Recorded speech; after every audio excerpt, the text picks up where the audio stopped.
And so I feel like I was like, Mom, we got to keep watching House of the Dragon. Yes. I said because there's a Chad version of Eddard Stark. Yes. There's a Chad version about 22 years old and clean shaven, and when he starts becoming a player in this show, you about to be like this. Let's go. We've come to die for the dragon. I'm about to. That line goes. Me and JJ are about to like sprint around the neighborhood like let's.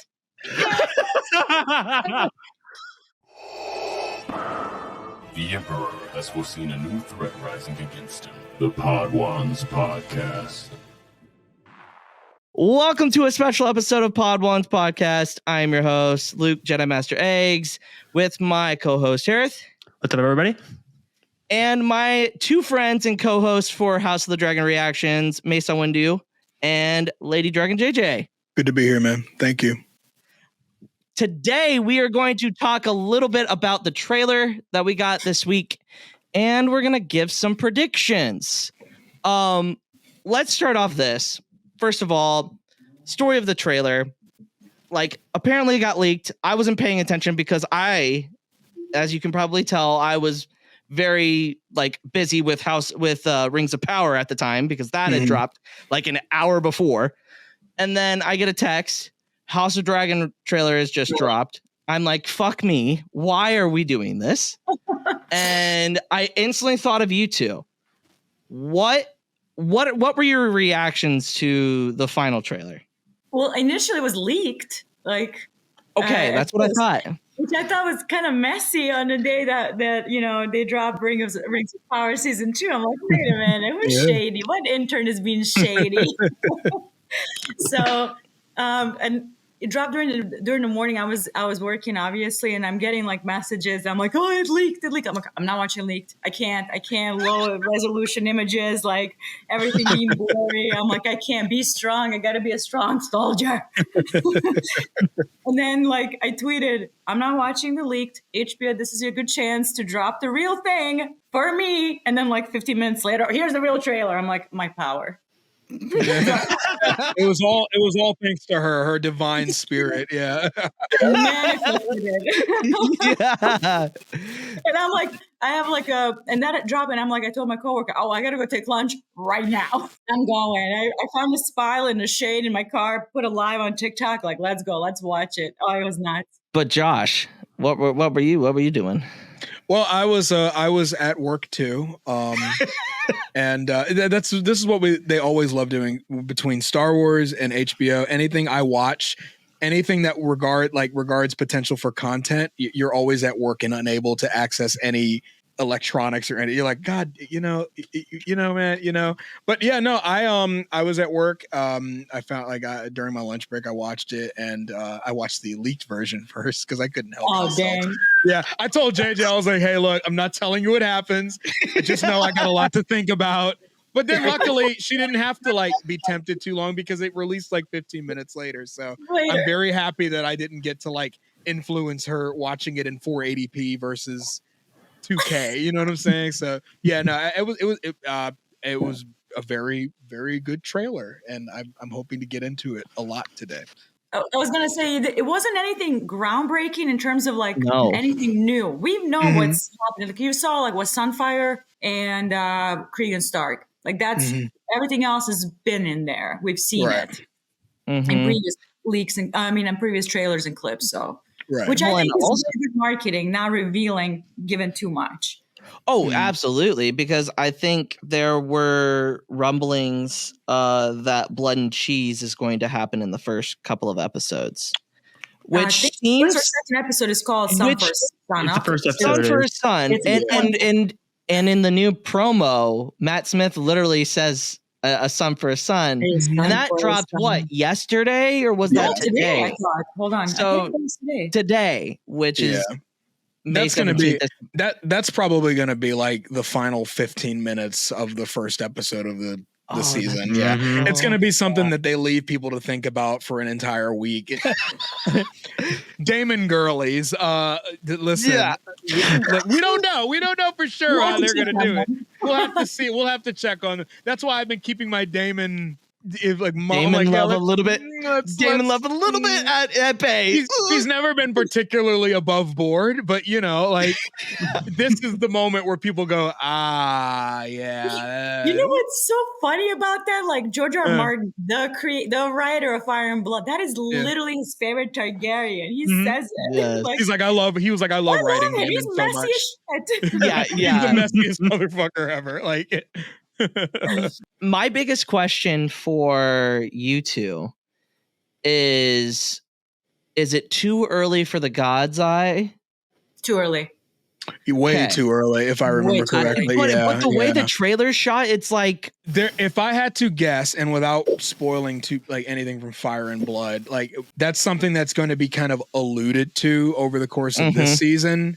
It's going to be like a wait till I get a hold of you kind of situation. And that's what they're doing in the trailer with Aemond and Daemon. Is like, my uncle is a challenge I welcome. Yeah, yeah. It doesn't necessarily mean it's going to happen this season, but it does mean that it's something that the audience should keep an eye on, because Aemond is what did Tyrion say about Tywin when he killed him in the books? I'm you, writ small. Aemond's like I'm you, writ younger. I guess it's like I'm so that'll be something like we'll probably have a lot of moments where it's like, ooh, Aemond is thinking like, what if Daemon was here? It's like, okay, if I had to guess, God's Eye is going to be something that we see latter half of season 3. Yeah, 3. That's going to be a big. It's going to be a Battle of the Bastards kind of moment for season 3. I have a prediction because there's 4 seasons, right? Yeah. So without spoiling, I'm gonna say this season ends at Gullet. Oh yeah. That was gonna be my next question, because there's a shot that is very much Rip, one of our favorite characters, and I feel like that's gonna be the big. That's big gonna splash. Suck to wait a year for. Oh God. I said something in a text message to somebody. They're like, "Holy shit, JJ, that's bleak. That's dark." No, but it hints at that scenario. Yeah. So you have the Lucerys at the end of season 1. Yes. Gullet season 2. And then God's Eye 3. God's Eye is going to be the biggest moment of the series. It's that big. At least in the text, it was this hyped up as this huge moment. And when you're reading it, it's like the craziest thing you've ever read in your life. I swear to God.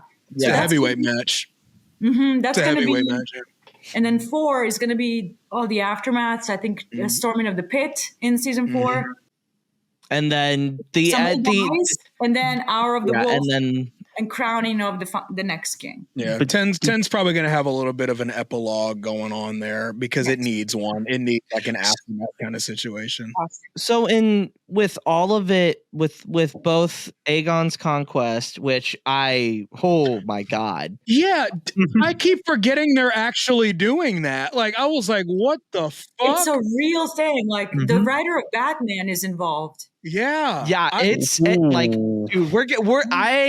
and George is going to be very hands-on with that story, more so than he needs to hurry up and finish Winds of Winter. God damn it!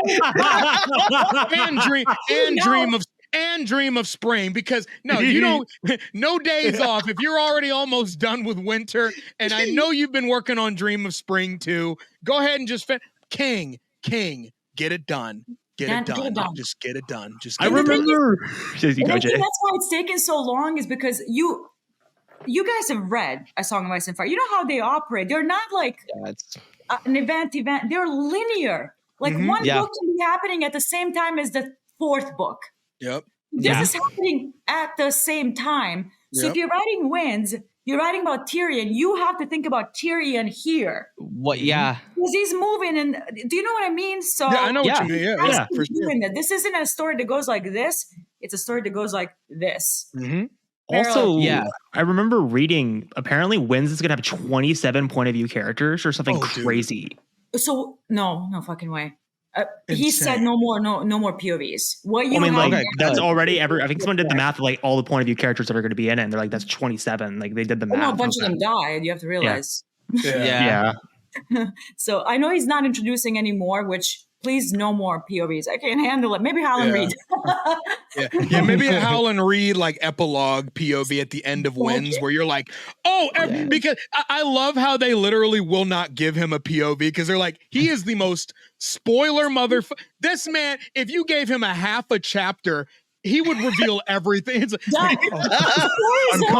I'm constantly thinking about Ned Stark walking out of the Tower of Joy with beep, and then I beep, and then I went back to beep, and the end of the chapter, you're like, oh my god, dude! Oh Arthur Dane. Yeah. And then right before Arthur Dane died, I beep. You're like, but did he though? It's like the CIA blacked out text. Like, this is that you can't read this. So like all of the journeys of Howland Reed, and it's just a black like thing everywhere. I can't read any of it. What? And Ned Stark's like, I'm not telling you shit either. Like, nope. So if he's following the structure that he's done prologue and epilogues most of the time. Prologues are usually magical in nature. Somebody will die and they're magical in nature. Epilogue is a rich motherfucker and they die. So what I think is going to happen, if he gives a POV to somebody, prologue to somebody and wins, it's going to be a magical creature or a character tied to magic. Howland Reed is tied to the Green Man, like that whole order, which is a moving castle, like the Isle of Faces, all that shit. And then epilogue, Jane Westerling, Robb Stark's widow. Just watch. Oh yeah, because that's interesting. That would be an insane POV. Oh my god! I can't remember. You'll get Robb Stark's widow POV, which will be fucking crazy. She will probably tell you all the details of Red Wedding too. All the players in the background. And not to completely segue off of everything we're supposed to be talking about. I apologize. every time. I just finished, JJ. I just finished the audiobook for A Dance with Dragons. Okay. And I knew the general main point. It was one of those things where it's like I knew what happened. Yeah. But like I actually read it and I'm like, oh, it's way more in depth. Okay, I get what's going on. The Kevan chapter where Varys shows up, I was like, yeah, when he showed up, I was like, yeah, where the fuck was this motherfucker? Like, he just shows up crossbow. And I'm like, and then I was like, oh, fuck, they gave this to Qyburn kind of. Correct. And they changed it up. Like, because like Kevan walks in, sees the raven, the white raven. Is like, oh, winter is here, which is already ominous as fuck. I'm like, okay, like winter is here. Oh shit, like what's going on? He looks over, crossbolt to the chest. You're like, what the fuck? I'm like, what the fuck just happened? What the fuck? And he's like, Pycelle, help me. Pycelle's over on a table with a gash in his head, dead. And I'm like, what the fuck? Tyrion, where? And Varys shows up. He's far away right now. I'm like, Varys, what the fuck is going? Oh my god! And then when he goes like, "Please, Lord Kevan, I bear you no ill will." I said they gave this to Qyburn in the show. He says that to Pycelle. Yep. But like he says it to Kevan, and he literally tells him, "Bro, you're doing too good of a job. Yeah, like, you're too good at your job. You don't understand. I have no personal issues with you. You're just fighting for the wrong side, so I have to kill you." Not even that. You're too good at your job. I need Cersei to continue being a fucking mess. Needs to keep fucking up. Like I need her to keep fucking up. Listen, man, we need Cersei to keep fucking shit up if we want to keep like it. It's like, and he's telling him all this stuff, and you realize he's giving him all this information because he's gonna kill him. He's like, that's crazy. And here's a hypothetical, not even hypothetical, like a philosophical question to you guys. Would you lie to a dying man? Would you? No. When you're on your deathbed, are you lying to a dying man? No. No, you're giving up everything because what's going to happen? I'm dead. Yeah. But are you, if you're killing somebody, if I'm killing him? Oh, well, yeah, same thing. Like, what are you going to do? The only person that I thought didn't do that was Ned with Robert, because he didn't. JJ, maybe you can help with this. Was there ever a reason why Eddard was like, I can't tell Robert this on his deathbed? Like, I can't. I think it was a lot of it, at least from Ned Stark chapters, the chance that he survives and he knows this. Oh, it would be catastrophic. Catastrophic. Yeah. So he left like room for negotiation. Again, people think Ned is stupid, and the only reason his plan fails is because Bobby B is gored. If Robert Baratheon is not gored, scorched earth. Yeah. Done. Like that's what I'm saying. Like Cersei's plans hinge on Robert's stupidity and his alcoholism. So if that hadn't happened, yeah, no, you're absolutely right. You're absolutely right. That's why I get annoyed a little bit when people call Ned Stark stupid. Like he's a warden of the North. He's not quite stupid. cool. Yeah. He's not stupid. He's just trying to implement politics from the North in the South. Yeah. He does have honor. Starks have a lot of honor. Like you can say whatever you want about them. They believe in oaths, which is going to be very prominent in season 2 of House of the Dragon. There has never lived a Stark that a forgotten oath, and with House Stark, the North will fall. I remember me and JJ were like, "That's what I'm fucking." I just love how everybody automatically assumed, like, yeah, the North's on the black side. Like Cregan's gonna be like, didn't my dad swear before Rhaenyra? Oh yeah, no, we're good. Yeah, no, and that's and that's it. That's all he needs. Like he doesn't have to think about shit. Like my dad took a knee to the air. That's what we're doing. That's the protocol. If you don't have these rules, it's chaos. It's anarchy. Not to honor oaths. My mom cried. I watched Game of Thrones with her last 2 years ago. You mentioned that, and she loved Ned Stark. She loved Ned. She loved him. Like she loved him as much as you can love a naive person. She knew even when she first watched it, she was like, "What are you doing, sweet?" Like, why are you making that? Why are you making that decision? Black moms like talking to the TV a lot, like they're real people. And she was like, "Sweetie, what are you doing?" It was like she wanted to. It's like she wanted to tell Sean Bean to get his shit together. She's like, "No, I love him too much." She said, "Josh, don't tell me what happens to him." I said, "Oh, I won't tell you." And anytime he would make a decision, he would make like a bumbling, "No, you're not careful enough there." Like I was so proud of my mom because it proved that she was paying attention. When Littlefinger was like, "Do you have anyone you trust here?" And Ned was like, "Yes." She was like, "No, don't tell him that." She was like, Josh, why did he tell Littlefinger that? Why did he tell Littlefinger? I was like, damn, Mom. I didn't. Yeah. Back then, I didn't know he was untrustworthy by that point. I was like, I don't know. And she was like, "No, he gives me bad vibes, Josh." So when Ned died, my mom's used to like the typical at the last minute, XYZ was saved, and that doesn't happen. My mom wasn't nervous the entire execution scene, so she was like, "Nah, somebody's gonna stop it." Blah, blah, blah. No, oh my gosh, she was like, so we're having this. So we're doing this now. And when she saw the scene with Rob hitting the tree in anger, oh my god, and Catelyn was like, "You ruined your sword." She immediately understood what that dynamic was. Like Catelyn was trying to like lighten it, kind of like, "Oh baby, you messed your sword up, sweetie," and like, "What are you doing?" Like da da da da. And my mom just got so emotional because she was like, "Josh, like."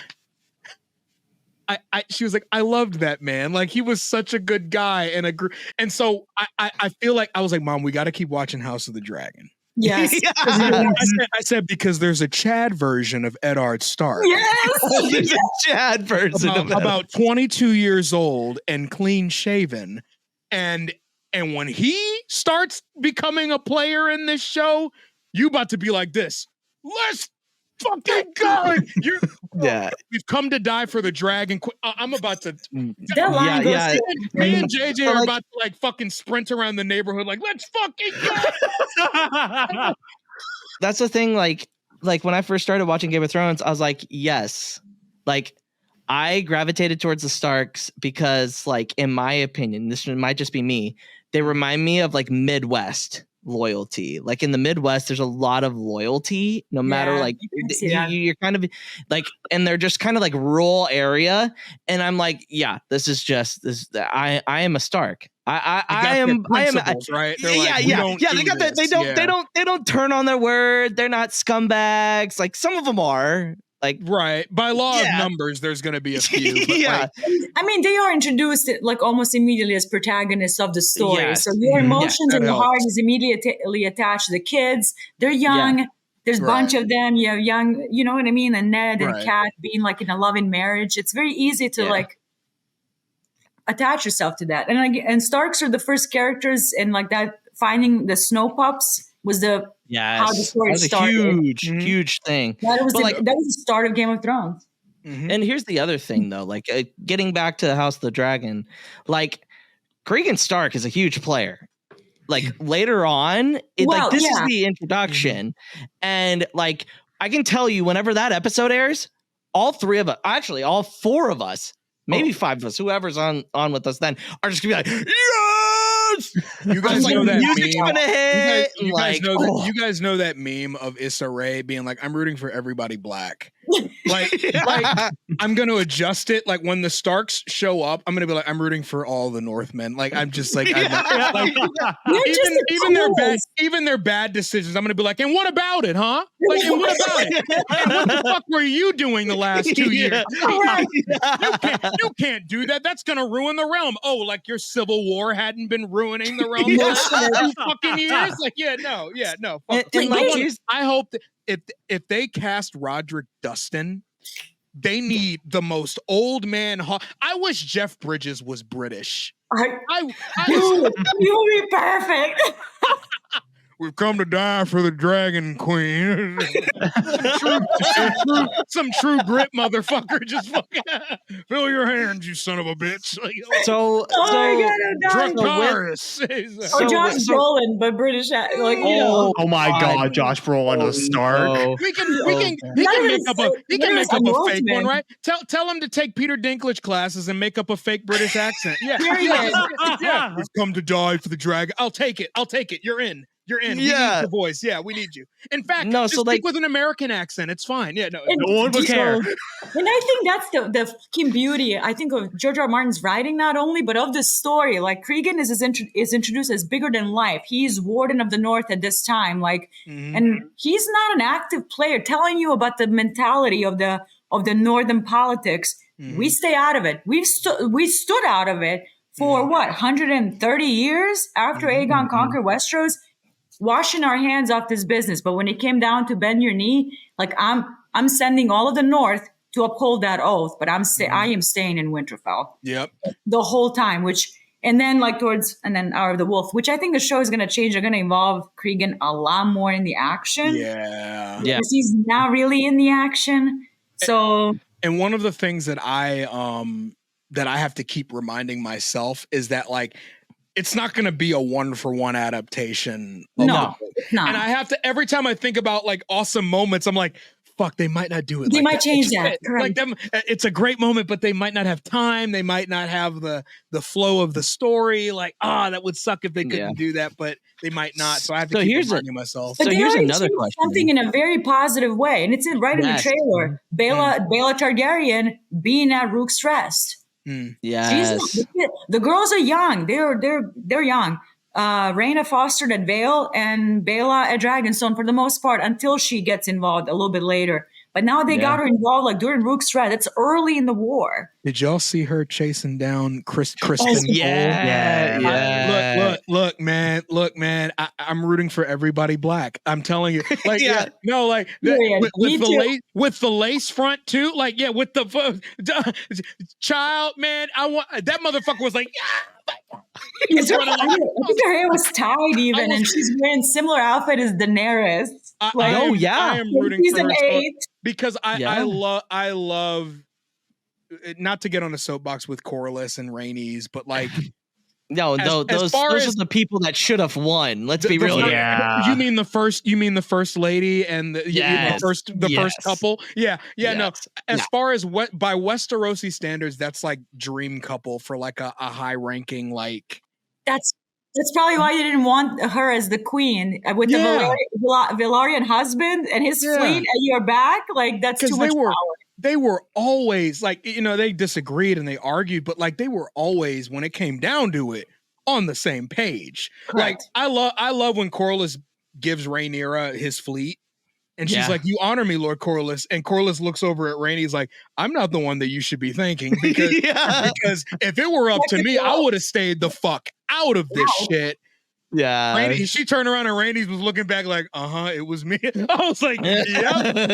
And the moment Corlys was like, we can do this, we can do that, we can blockade King's Landing, we can do this. Rhaenys was like, yeah, and I'll pull up with melees right here. I'm like, oh shit.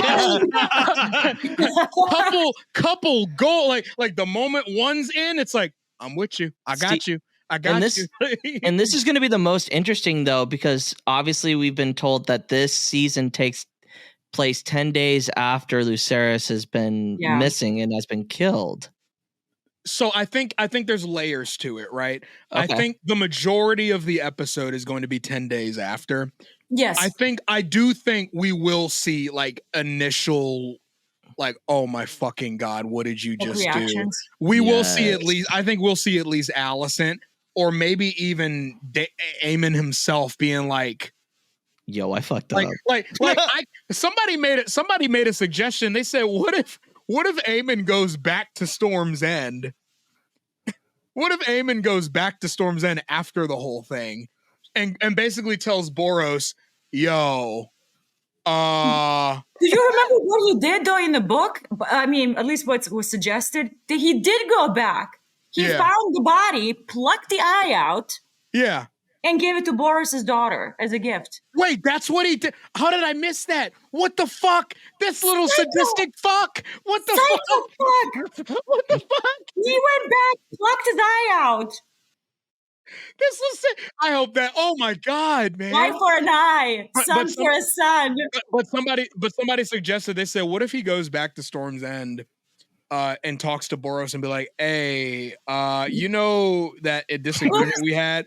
So Vhagar ate both of them. It wasn't my fault, by the way. And Boros is gonna be like, yo, this is gonna make me look so fucking bad. So he sends a raven to Daemon being like, hey, look, he does like a Pontius Pilate Jesus situation where he's like, yo, they were here, but it wasn't by my request. Like, I didn't tell him to kill him. Yeah.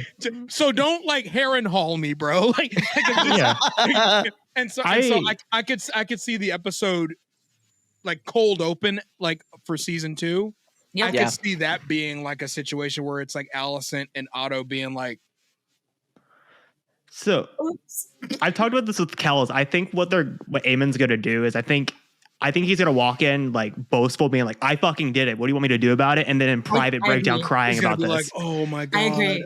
Because I think he's gonna try to own it to be like, "Yeah, look, I did this shit. I started this shit. What do you want me to do about it?" He will play about it like he wanted to kill the kid and eat a dragon, but in a privacy, he's like, "Oh shit." I think he's JJ changed my mind. JJ changed my mind in record time on this because. When we saw the finale, I had just started reading Fire and Blood, and I had gotten to that part. And I remember the part where Lucerys leaves after Boros is like, not in my hall. And by the way, that scene, they did it to a T how it was. I so respect when they do shit verbatim. Me too. I'm a one-to-one bitch. Rule of thumb, if there's a maester in the room recording what happened, that's what happened. Like when he's like, and he said, I'll have no bloodshed beneath my roof. I said, I better fucking hear that shit. And so when he came out and was like, not in my hall, blah, blah, blah. In the books, they were like, and there it might have ended. But Boros's daughter, one of the ones that was salty that he didn't marry her, was like, you ain't got no balls, basically. Oh, she was yeah, she was goading him, and Aemond looked back at Boros, who still had his men guarding him, and Boros was like, well, it's not for you. It's not for me to tell you what to do when you're not under my roof. And it was basically Boros being like, look, whatever you do, bro. Here's me not saying that you should do it or you can do it, but which is doubly slimy because it's like you knew what he was going like that. Like, come on, bro. He's a Baratheon, dude. They always are on some. They're all shit. messy. They're always on some BS. If only his daddy was there. His Boromund, I think, would have been. He was by Rhaenyra's side the whole time. Boromund might have been a traditional Baratheon where he's just rah rah rah rah. but he loved Rhaenys. He openly called her like you should have been queen. And he's he openly tells her that with King Viserys in earshot. So if Rhaenys is like, I'm with Corlys, they're cousins. They're cousins. People forget Rhaenys is half Baratheon. And his rationale would have been, if Rhaenys is with Corlys and Corlys is with Rhaenyra, I'm with Rhaenyra. Because I will not go after Rhaenys. After all of the years I had been full-throatedly supporting her, he would have been full on like, let's go. I'm calling the banners of Storm's End. Let's go. Let's go. And you have a half Baratheon for him too on the throne. Yep. So that helps. Like, that's why Corlys Velaryon is pissed off, because he wanted his own blood on the throne. And he's even more pissed off when the marriage alliance between Laena and Viserys does not work out. Yep. That is a political strategy that fell through. So because he wanted, again, his blood on the throne. That was the big thing. It's why Otto Hightower, who is the second son, and people need to keep remembering that, like, he had an older brother whose son is now Otto's like liege lord, essentially. Yeah. Like, Otto is the hand of the king, but he only has that as long as the king wills it. So like he wants like his blood from his loins, not just Hightower blood, but his Hightower blood. He's not inheriting shit. His brother is. Exactly. His brother, I always looked, they only had one scene together. But that scene, it always struck me how different the dynamic was, where like Hobart would it almost felt like Hobart was bossing him around, where it was like you need to go get that shit together. And like Otto's like, what do you think I'm fucking doing? Like, I'm the hand of the king. It's like one of those things where it's like Otto's the hand of the king, but you're only an extension of the king as long as the king wants you there. No, absolutely. You saw that once Viserys took the pin off of him, Otto like died a little inside, because he was like, I don't have anything. Like I can't go back to Old Town. You know, I can't be like the ruler of my seat. My older brother is the ruler. You have nothing, correct? You know, and so all I can do is, when Daemon said that Otto Hightower was a C word, a second son who stands to inherit nothing, he doesn't seize for himself. He was talking about himself too. Like every second son ever in Westeros is like a salty little like, you fucking and so it's always been fascinating to me that like that kind of thing was, I'm sorry,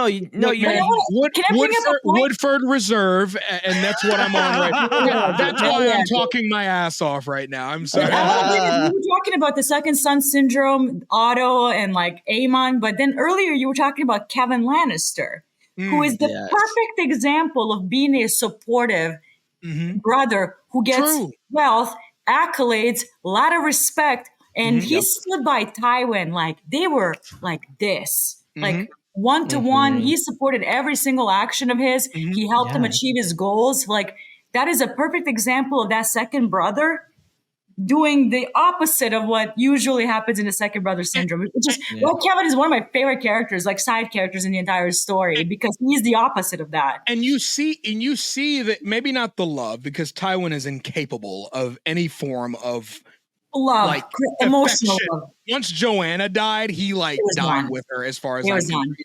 And so I was reading like the Game of Thrones book, like the Song of Ice and Fire books, I was like, oh fuck, Kevan commands Tywin's vanguard, like infantry. Yeah. That's like the meat of his army. Correct. Like, it's not, he didn't give him that job just because he was his younger brother. He gave it to him because he was like, no, Kevan earned it. Yeah, I will never tell Kevan this, but I trust him. Whatever. If Kevan died tomorrow, I would be more irritable than usual, because it's like, I need him. That's why Cersei's a fucking idiot in the books, because what do you mean you weren't expecting Kevan to be like another Tywin, basically, with a little bit like I'll never forget again, Dance of Dragons is in my head after reading it so recently. I just finished it. I love the beatdown Kevan gave her verbally, where she was like, I want you to be hand to the king. And he's like, no, I got other shit I got to do. And she's like, because it's from her perspective. And she's like, I wasn't expecting him to to be so indignant about this, blah, blah, blah, blah, blah. And so they go back and forth, and she tries to play like the diplomat, and Kevin is not having, Kevin's like, no, like the only way I stay in King's Landing is if you take your ass back to Casterly Rock and I am regent.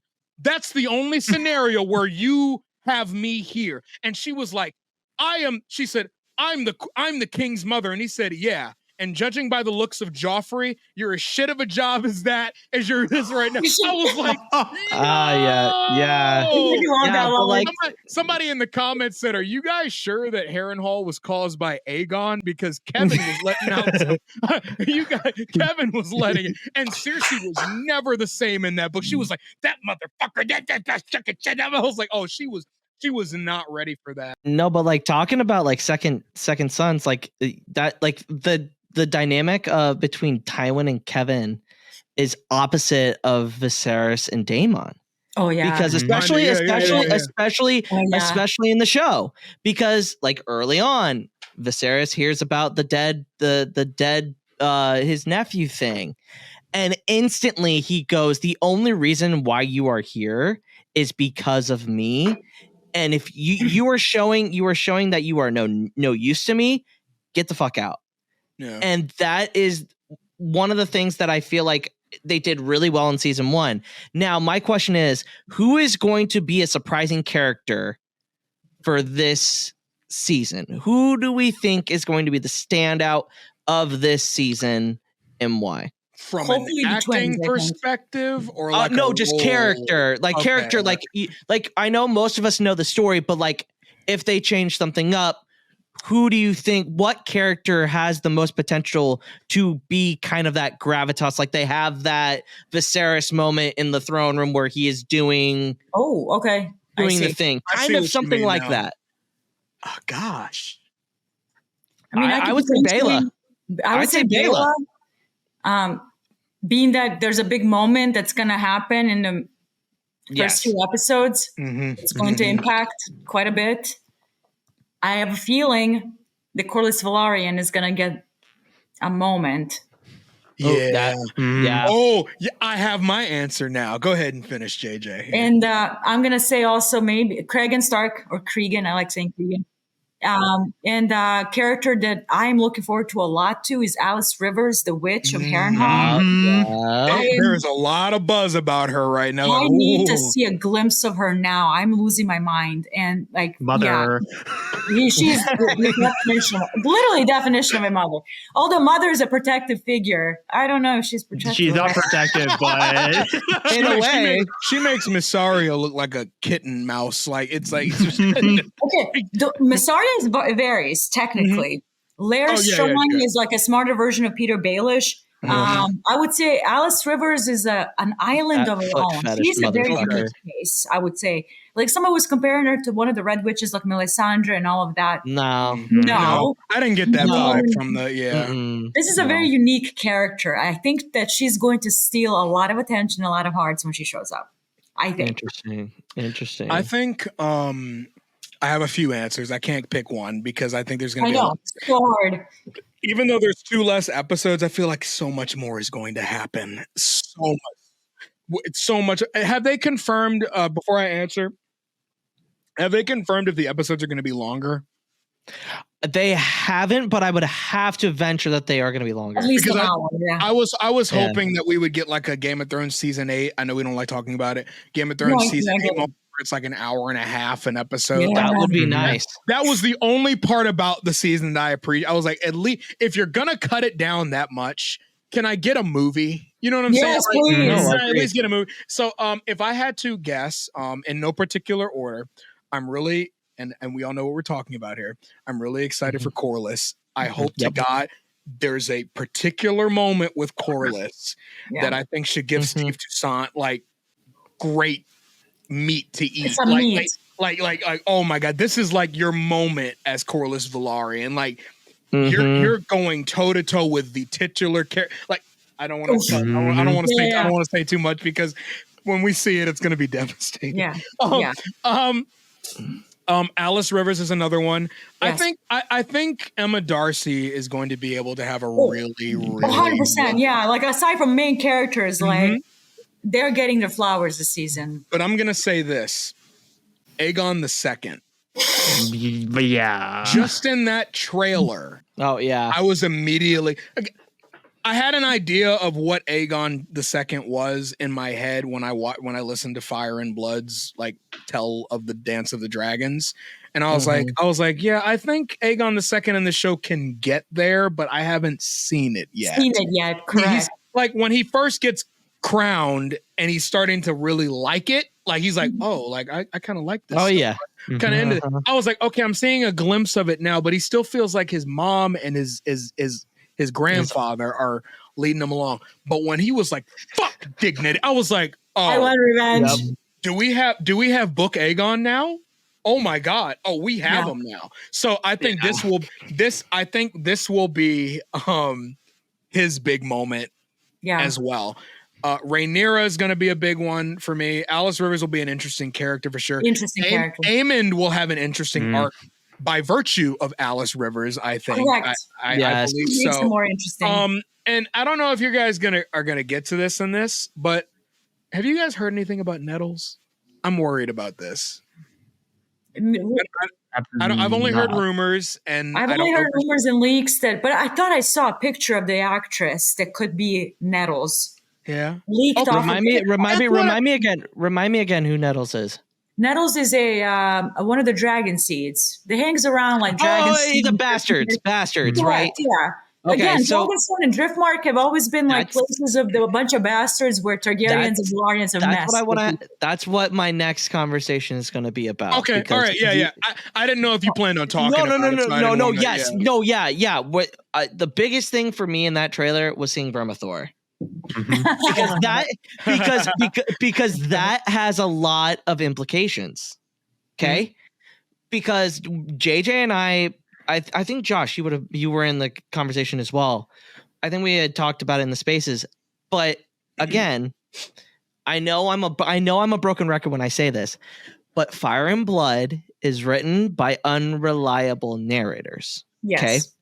So, and JJ has gone on record that they've broken dragon lore already, right? A little bit, yes. Correct. So what? Okay. No, go ahead. No, go ahead. The lore master is cooking. Yes. Let her cook. Let her cook.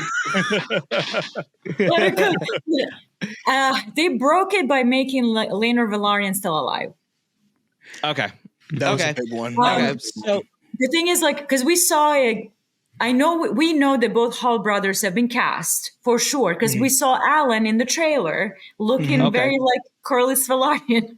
He tweeted about it too. He was like, "Oh, that's me." I was like, "Okay, he's in it. Like that's him. That's Adam." He's in it for sure. Yeah. There's one picture where they made him look really like old, like really, really like the clothes didn't fit right. Like he looked kind of strange. And then in the armor on one of the ships, I'm like, "Oh, that's Alan Velaryon. That's Oakenfist."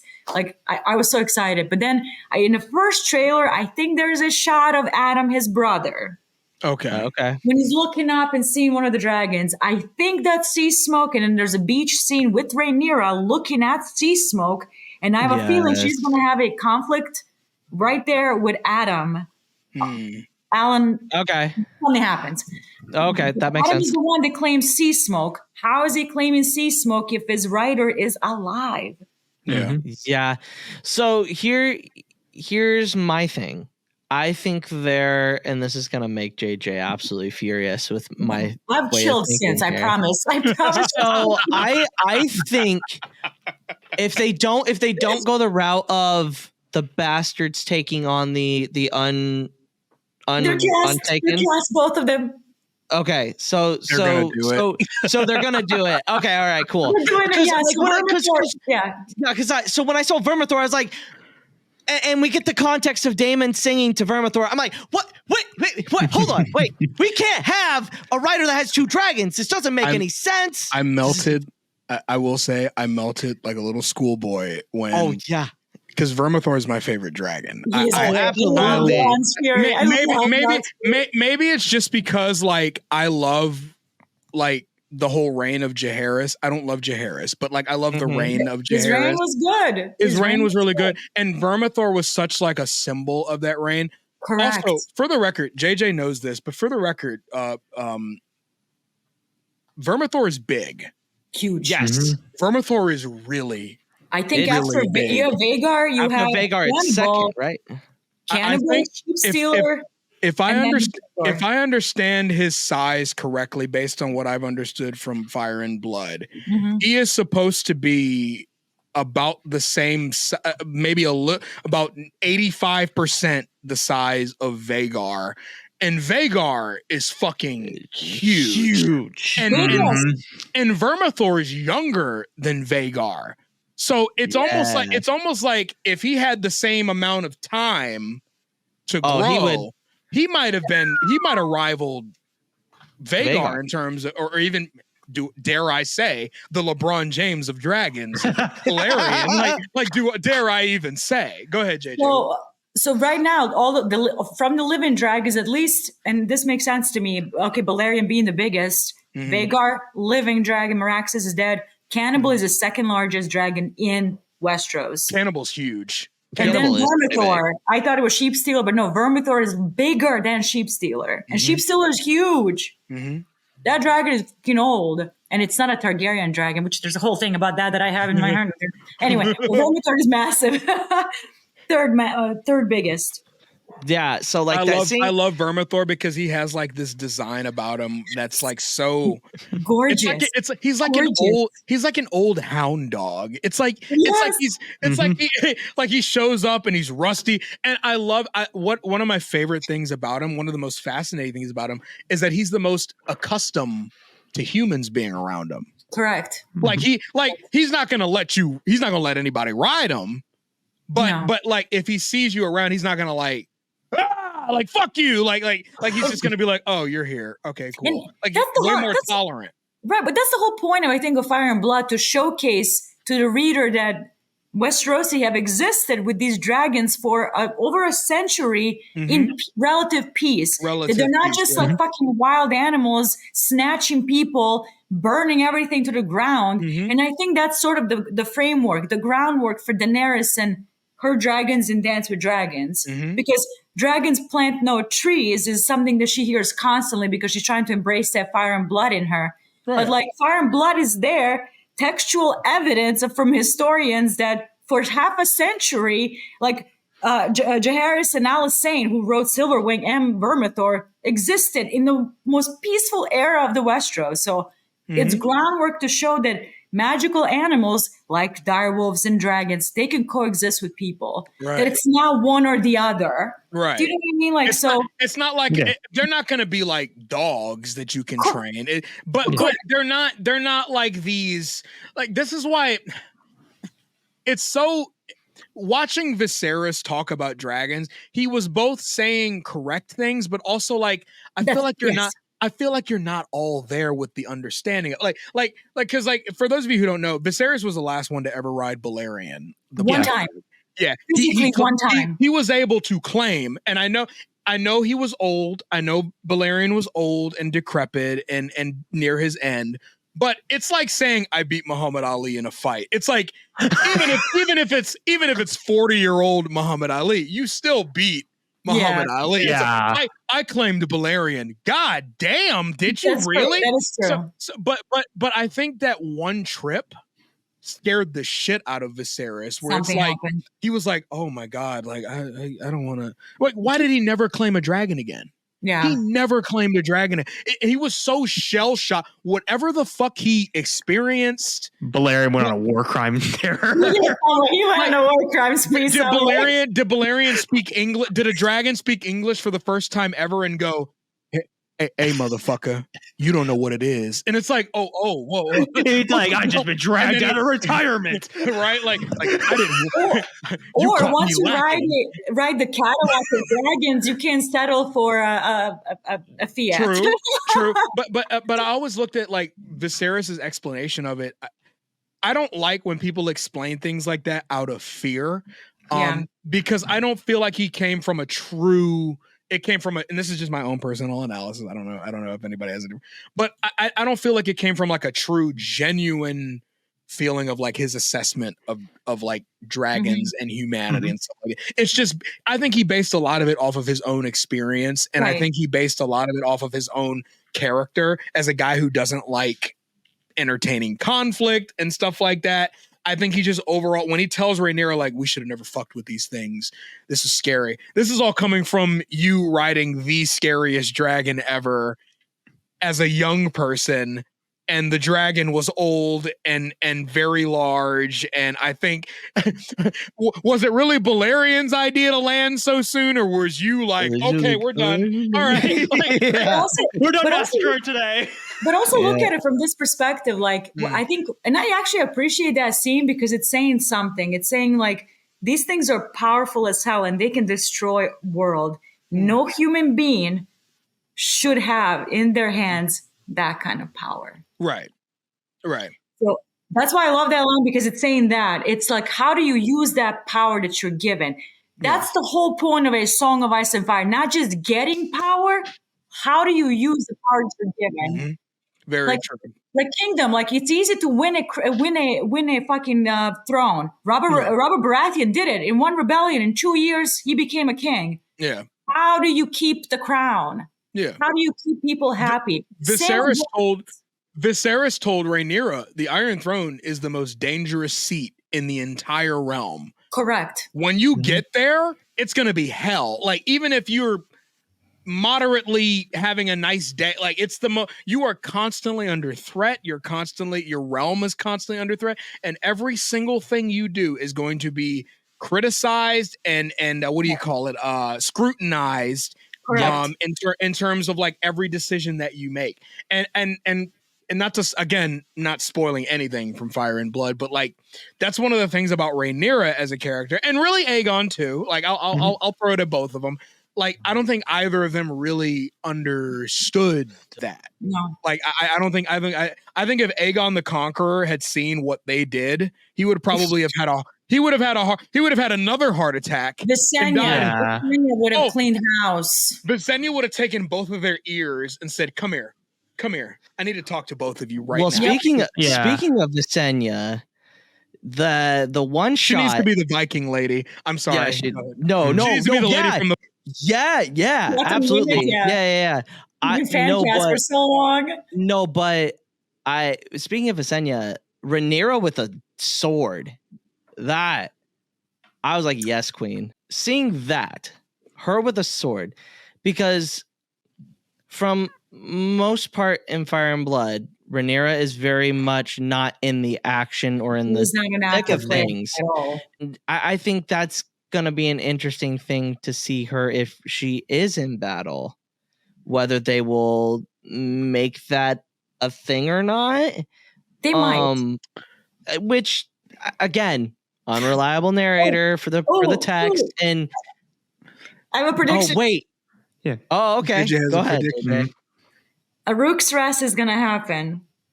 There's going to be a major blowout between two important characters.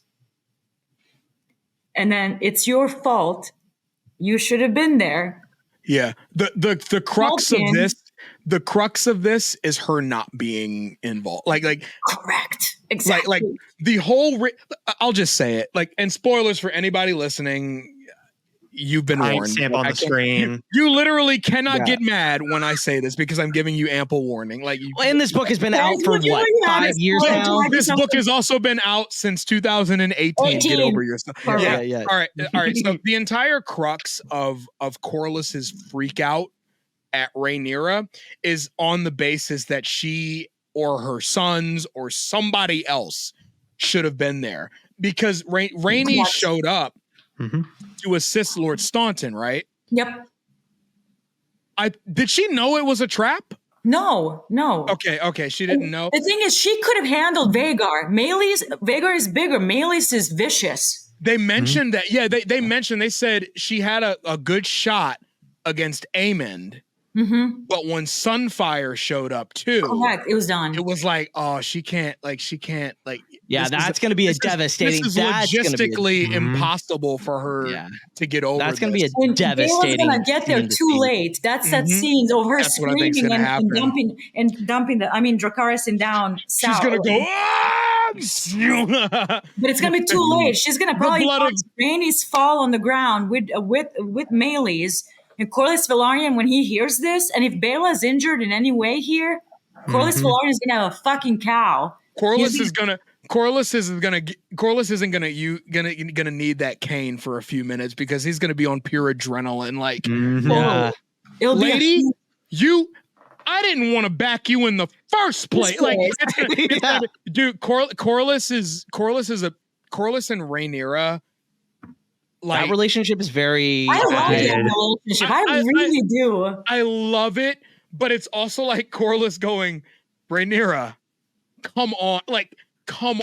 Like, there is no possible way that you don't. Come on. Like, do not tell me that you were thinking. Like, so, like, when. How we describe the Battle of Rook's Rest by number, Corlys is like, literally 2 other dragons would have helped this. Like 2 other dragons would have fixed the situation. No, absolutely. His mind earlier. His mind. His grandmother had a chance. It wasn't just him being her husband.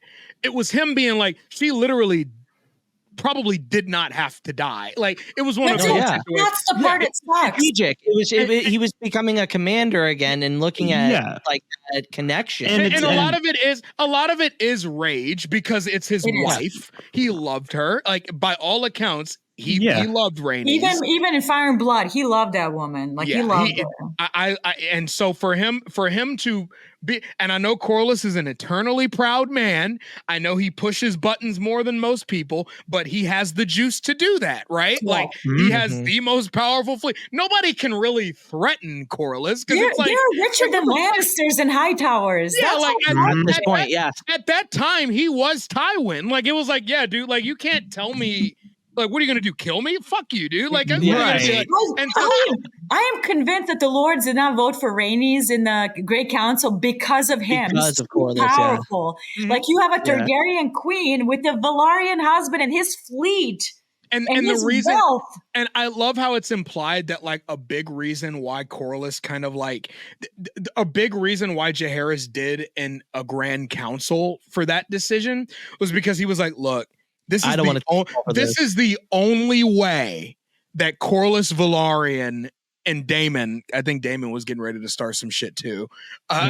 This is the only way that Corlys Velaryon can understand, like, this is a losing battle ultimately. Yeah. And I can't tell him to his face, like, I can't support you on this. So he's like, let me just put it up to a vote. It's like the best way to be like, I'm hands off on this, man. It wasn't my decision. I'm sorry. It's not me. Correct. When they overwhelmingly picked Viserys, Corlys and Rhaenys literally were like, fine, because it was like so many people wanted them that they were like, all right, fine, whatever. Like, well, what can you do? If majority is that, like, if it's like here and there, then you maybe start a war and start looking for banner. If it was half and half, Jaehaerys would have had a stroke right there and died. He would have been like, the Dance of the Dragons would have happened in his final month. He would have been like, oh God. That was probably the last heart bump he had when he opened the thing. Like, oh, please, God, overwhelmingly, let's go. We're getting DC Biden numbers here, man. Oh, thank God. Oh, thank God. No, so also kind of like, I mean, obviously we have Duncan and Egg coming up here pretty soon. So remind me again, that takes place 100 years after. Well, less than 100 years. Way less. Because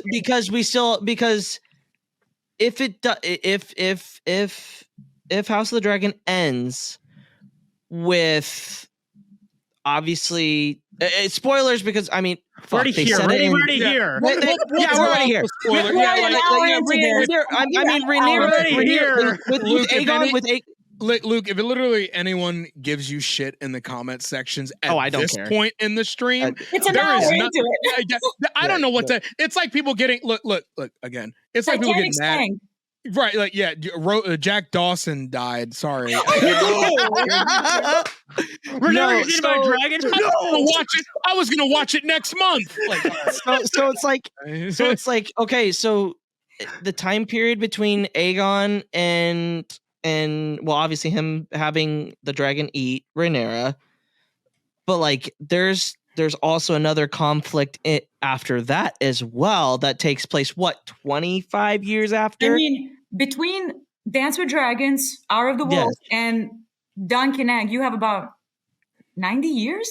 Mm-hmm. Okay, so the 90 years is where the bastards happen, or is that after Duncan and Egg? So after Aegon the Third becomes king, he's king for a while, and he's got a bunch of 25 years, I think. Yes, he's got a bunch of siblings, and Viserys. He's reunited with Viserys, who was his hand for a long time. Viserys actually ruled. Let's be real. Yeah, hand always rules because Aegon was depressed and all that. So they're gonna go through first attempt at conquering Dorne. His first son, Daeron the First, he's gonna get assassinated. Then you have the reign of Baelor Baelor the Blessed, the crazy one, the religious nut. He's gonna be the next king, and then after he dies, there's going to be another conflict with the women, with his daughters, and then Viserys, his brother, becomes a king, and he's the father like a year. of Aemond the Fourth.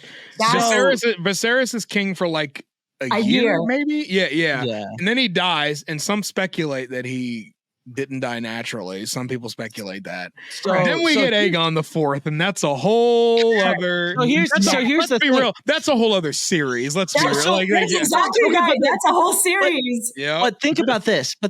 Okay. Yeah. What if it like we see the series finale, and then all of a sudden it gets greenlit for another season, and it's just a continuation of the story going into the rest of the events. Would we be okay with that? What would you call it? Just be like it's just called House of the Dragon. It's just a continuation. From a marketing perspective, I do. It's tough. Ultimately, I think it would work if they just said, yeah, more seasons. We're going to go into Aegon the Third's rule. We're going to do like a time skip after the Dance of the Dragons. We're going to do like 28-year-old Aegon the Third, Viserys the Second. And then we're going to like build up to, they're going to be like building up towards another big moment in the show that's going to end up being like, Daeron the First, and it's going to be like the big Dorne plot. Like they can do it, but the reason why I think they would just make it a separate show at this point is, and the shitty part here is, and as cool as the things that happen in Aegon the Third's reign and Viserys the Second's reign, I feel like they would just skip straight to the Blackfire Rebellion. They would do like a House of the Dragon style thing where it's like it would be one season building up to the Blackfire Rebellion. And then it would be the second season would be like House of the Dragon season 2, where it's the actual Blackfire Rebellion. I think first season is going to be a Viserys reverse kind of situation, where Aegon the Fourth is just a scumbag the entire time, and he'll be nominated for an Emmy for being a piece of shit. He'll be like tutors when he's going through wives and mistresses. That's exactly the premise, bro. If Jonathan Rhys-Meyers was big boned, he would have been perfect for. Like he would have been perfect for. Imagine Aegon the Fourth, but Henry VIII, Jonathan Rhys-Meyers, Henry VIII. Yes, exactly what it is. King of England. Like, all right, bro. Like, shit, man. Do you know what's funny? Like, there's a lot of cool shit happening after Aegon the Third is crowned. Like, for me, like the best part of that story was Alan of Hull. Like the Oaken Fist going on his journeys, number one. Number two, the conflict with the Ironborn, the Red Kraken. Like that, I would love to see all of that, all the Stepstone shit, how he earned the nickname Oaken Fist, the undermining at the court of the young king, Alan protecting the king, and marrying Baela, having a daughter with her, Rhaenyra having a bunch of daughters, which kind of they're gonna kind of cascade into Tyrells that we know. So it's like you can build up a world and lore through like marriages and the kids they're having. Sure. Like, there's no Velaryons right now. There's one official Velaryon, and he's a boy. Like, what happened to that family? Yeah, no, yeah, that's a big part of this. Correct. Yeah. And and a lot of them stem from Alan of Hall having an affair with the Targaryen princess behind his wife's back. So, like, because or those bastards, like the continuation of the family. Because what happened to Corlys Velaryon's fucking legacy, man? Yeah. Because because when Corlys Velaryon, and again, spoilers. We already here. Spoilers. I know, but like people, like social media is insane. Like they'll be like, well, you didn't tell me enough times. Sorry. But when Corlys Velaryon dies, Fire and Blood made a point to say, you guys never saw a guy like this ever again. And they did. This is before the second part of Fire and Blood that we're gonna get hopefully eventually. He's like, I'm telling you guys right now, as a little bit of a spoiler, you never saw a man like Corlys Velaryon ever again. The Velaryon, House Velaryon's status when he was alive had never reached that point ever again. And after his death, gone. They were completely obscure. Yeah. As great as like his other son, Adam, he died during the war. He died young. Alan was like too busy whoring around and traveling to establish his. I love Alan, but like his whoring around and traveling, like you should have stayed home with your wife and established a family. I'm sorry. Yeah. Why did Bill only have one child with you? You should have had like a bunch of them. Do you know what I mean? Yeah. Like, yeah, for sure. Yeah, absolutely. And he didn't he lost so many kids. Like Laenor died, Laena died, Rhaenys died, Rhaenyra died. Like, and then he dies. The entire legacy fell apart. Yeah, and I don't think he had enough time to teach Alan to be the Lord of Driftmark. What are the duties of being a Lord of Driftmark? Because again, you look at A Song of Ice and Fire now. Who are the Velaryons? There's one bastard right now scheming Cersei. But it's like throughout the entire conflict, like I know everyone's gonna be like complaining about it on Twitter. It's like everything Corlys does, I'm like, I don't blame you at all. Like I would have the exact same shit. Yeah. Thank you. I agree.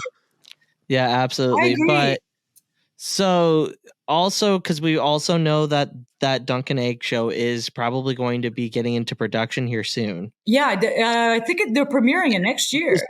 Yeah, so obviously from a standpoint, we're getting season 3 and 4 of House. Yes. How many seasons are we getting of Duncan Egg? Because I'm from what I wrote, 3. Yeah. That story's that long to where you can give it. So go ahead, JJ. The book is about this. I don't have it handy with me because I'm not in my realm. But the book is about 300 pages. Only about 100 and change is Hedge Knight. It's a short story. Okay, that's what I was thinking. It's not going to go into deep lore shit. You are literally concentrated on 2 characters, which is Dunk and Egg. Everything is happening from their perspective. So the scale from here goes down to very personal. Which might be a nice change of pace for a while. Amazing. I was going to say, one of my earliest predictions, and I know we have a ways before we'll even see this show, but one of my earliest predictions was that I think this is going to be one of the most true to the books story that I think out of all of them, out of Game of Thrones, House of the Dragon. Game of Thrones was fine. House of the Dragon did a better job, I think, in terms of keeping it being more lore accurate. Correct. But when we get to Dunk and Egg, it's so George R.R. Martin gave them the script already. Basically, it's like he's like, this is what happens in their story. This is what's going to happen. This is it's entirely from the perspective of Dunk and Egg.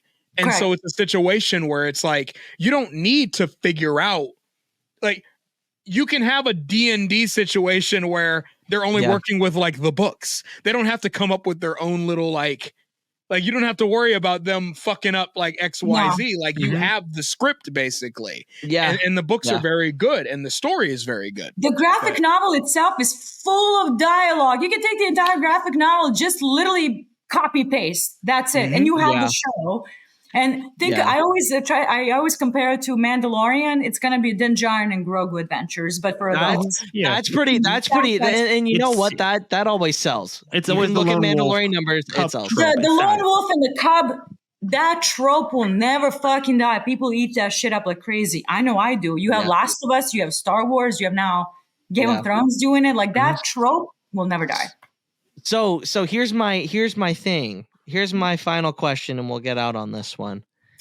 I'll give you guys your nights back. So we could talk all night about this shit. Yeah, we could. And this is it. And I'm full for it, but there's got to be a stopping point at some point. No, what I'm trying to get with. Okay, so obviously we have Duncan and Egg, we have 2 more seasons of House of the Dragon, and then we have Aegon's Conquest, which is in the writing standpoint of it right now. Mm-hmm. My thing is, do you guys fear that we are going to get a Song of Ice and Fire fatigue? No, like we have with a lot, we've had with a lot of different other franchises, i.e., Star Wars, Marvel, or do you think it's going to be kind of like the Tolkien? Because you can also say the thing with Tolkien stuff right now. We're getting season 2 of Rings of Power. We're getting the War of the Rohirrim as well later this year. We're getting more content. There's movies coming out with Peter Jackson. Do we think that A Song of Ice and Fire will have that fatigue with so many new things coming out? Or is it the opposite where you're like, no, this fandom needs to be fed because we're never getting those 2 fucking books? So you have to look at the schedule of the release. Aegon's Conquest, people are talking about it. 28. It hasn't been gone into production. They could scrap it, like Jon Snow sequel. And it could die like tomorrow. Yeah. Correct. Yeah. So I'm not putting my eggs in that basket just yet until there's actual casting news for that. You know what I mean? But like as far as like Duncan and Egg and House of the Dragon, so you're going to get first season of Duncan and Egg next year during the break time for House of the Dragon to film season 3. So 2025, Duncan and Egg. 2026, House of the Dragon season 3. 2027, season 2 of Duncan and Egg, and so on. Well, it depends on if they do. It'll just rotate in and out. It'll just but if they do go ahead and greenlight Aegon, it's going to be, you're going to have possibility of having 3 shows. No, like you don't have a break at all. And then Aegon will slide in. Correct. Because so again, you think House of the Dragon is only 4 seasons, and Duncan and Egg cannot go past 3. If they extend it past 3, they're just like pushing it at that point. And which makes sense. If they found a way to justify making Duncan and Egg 4 seasons, I'd be shocked by that. But if they did, Josh, 4th one would be fucking Winterfell, dude. But also, that's true. That's true. Good point. With Aegon's Conquest, there's no way it can go beyond 3 seasons also as well. Like it's only like 2 seasons max. It's like a limited series. That could be a Shogun miniseries, 1 season thing and done. Yeah. Like each episode, I'm assuming it's like a kingdom. No, I need multiple seasons of Aegon's Conquest, baby. I'm sorry. Let's elongate the fuck out of this, please. It's just it's just conquest. There isn't a whole lot of politicking. It's literally 3 siblings having. I have dragons. You don't submit. The Dorne stuff is more the political stuff that's going on in Conquest. Blaze up Lannisters. I want to see Velaryon the fucking Dread. Okay, No, I feel you. A well-paced, well-scripted movie. Oh, that movie would be good. I would say if you did a well-paced, well-scripted movie, 2.5 hours, I think that could actually cover pretty much the entire. I agree with you. The entire. I know people like their seasons. I know people like as much content as possible. And trust me, I agree with you. I would love to see as much Velaryon the Black Dragon as possible. But if you really, I think if you gave a good director, a solid director, like the general idea of what happens, and you're like, I need you to turn this into a 2.5 hour movie, they would give you an epic. Denis Villeneuve did Dune. Okay, I mean, he did it in 2 movies, but maybe 2 movies. Dune is way more complicated. Dune is way more complicated. Aegon's Conquest is straightforward. It is. It's literally just a cascade of. Even in the story, Aegon was down to business. Aegon was like, let's take over Westeros, and that was the end. Like he literally after what was his dad's name? Aerion. Aerion Targaryen. After Aegon and his sisters were like of age and they were like 23 years old, he was like, let's go take over the entire continent. And they were like, oh, word? Yeah, let's go. Yeah, cool. Yeah. But being that Martin confirmed it and the show did too, he not only for ambition, that's part of it, obviously, he conquered it to unite it for the great war to come. Right. Yeah. Viserys explains that. Yeah. Right. You can play into that lore as well. Like if you do a series, if you do a movie, that could be part of a Dornish conflict, like Hereth said. Like that's the politicking of the conquest. But no, guys, that's gonna be it for this episode. It's a little bit longer, but I think it's much needed. This will come out next week. So we'll be 2 weeks away from the season premiere of House of the Dragon. The 16th. I'm so JJ, excited. Josh, where can the good people follow you on the social medias? JJ. Oh, well, thank you.